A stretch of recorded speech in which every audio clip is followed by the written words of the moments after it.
Embaixadór Saaraoui hasoru deputadu sira husi Komisaun B, hodi diskute konaba direitu, autodeterminasaun e Sahara Osidentál. E quarta Embaixador República Arábia Saaraoui, Democrática e Timor-Leste, a audiência do deputado sira husi Komisaun B, deve tratar assunto negócio estrangeiro, defesa na segurança e a Parlamento Nacional, onde discute situação atual e a Sahara Osidentál.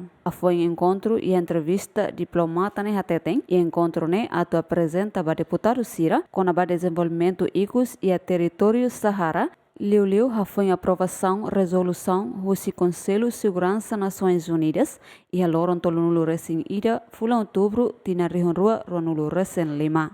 Durante a reunião, embaixador Nemos cita a declaração Presidente da República Saaraoui e a loron lima fula fevereiro tina rihonrua ronulu recém nem, lebe reafirma katak povo Saaraoui tem que decidir rasi sirane destino. I would like to quote what the Sahrawi president povo Saaraoui maknain legítimo inédito para Sahara Osidentál no ia direito a decidir futuro rasik, inclui autodeterminasaun no independência. A me defende solução ida justo no dura per Carta Nações Unidas nia. No reafirma prontidão a cooperar o esforço da internacional sira. Their future as they are the sole exclusive owners of Western Sahara. E fatin hanesan presidente Komisaun B, deputado Domingos Augusto Decker afirma, Estado Timor-Leste continua e compromisso firme a tufo solidariedade ba causa Saaraoui no apoio ba autodeterminação independência nacional. O Komisaun B e ao mesmo tempo hanesan comissão eventual ba acompanhamento problema a luta povo saaraoui Sahara Osidentál.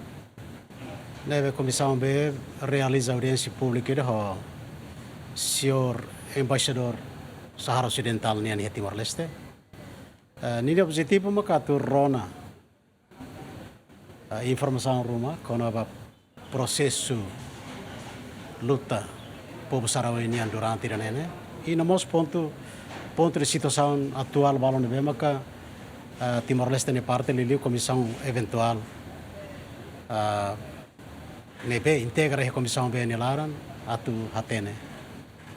Tamba ita hot hatene katak Estado Timor-Leste é compromisso bot atu fo na fatin solidariedade ba povo saaraoui ninia luta ba autodeterminasaun liberdade no independência nacional. Antes o governo Timor-Leste decide li husi reunião Conselho Ministro aprova projeto resolução governo niang atufo donativa o valor arihon neng nulu ba representação permanente República Arábia Saaraoui Democrática e Timor-Leste. Equipa cobertura Gemen.